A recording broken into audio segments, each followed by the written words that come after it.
আমাৰ আজি ২ নং বৰপথাৰ ৰাইজ আইমাতৃ তথা যুৱক যুৱতীৰ সৌজন্যত জুবিন গাৰ্গৰ সোঁৱৰণত এখনি বিহু মেলা আয়োজন কৰা হৈছিল। প্ৰথমটো দিন এই প্ৰথমটো দিনৰ প্ৰথমটো কাৰ্যসূচী আছিলে আমাৰ পতাকা উত্তোলন। 8:30 বজাত পতাকা উত্তোলন আমাৰ হৈ গৈছিলে। পতাকা উত্তোলন কৰিছিলে আমাৰ প্ৰদীপ বৰা, আমাৰ গাঁৱৰে উন্নয়নৰ সভাপতি। আৰু দ্বিতীয় এতিয়া তাৰপিছতে আমাৰ বৰ্ণিল শোভাযাত্ৰা এটা আৰম্ভ হ'ল। সমূহ জনগোষ্ঠীৰ দ্বাৰা এই শোভাযাত্ৰাটো আৰম্ভ হৈছিলে।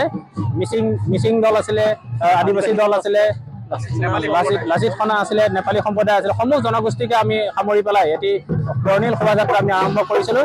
এই বৰ্ণিল শোভাযাত্ৰাৰ পিছতে আমাৰ অনুষ্ঠান আছে কবিতা আবৃত্তি। কবিতা আবৃত্তিৰ পিছত আমি তেনেকেই একাধিক্ৰমে আমাৰ অনুষ্ঠানবিলাক হৈ থাকিব। অহাকালিলৈ মুখ্য আকৰ্ষণ হিচাপে আমাৰ আমন্ত্ৰিত শিল্পী আছে প্ৰণৱ ৰাংচালী আৰু জিয়া শইকীয়াৰ গীতৰ অনুষ্ঠান। সেয়ে সমূহ ৰাইজক, শ্ৰোতা দৰ্শকক মই আমাৰ বিহু মেলা অনুষ্ঠান ভাগলৈ অহাকালিলৈ আৰু আজিৰ অনুষ্ঠান ভাগলৈ আহিবলৈ সাদৰেৰে নিমন্ত্ৰণ জনালোঁ। অহাকালিলৈ যি আমাৰ মূল সভা ভাগ অনুষ্ঠিত হ'ব, সেই মূল সভাৰ মুখ্য অতিথি হিচাপে আমাৰ নদুৱাৰ সমষ্টিৰ সন্মানীয় বিধায়ক শ্ৰীযুত পদ্ম হাজৰিকাদেৱ উপস্থিত থাকিব।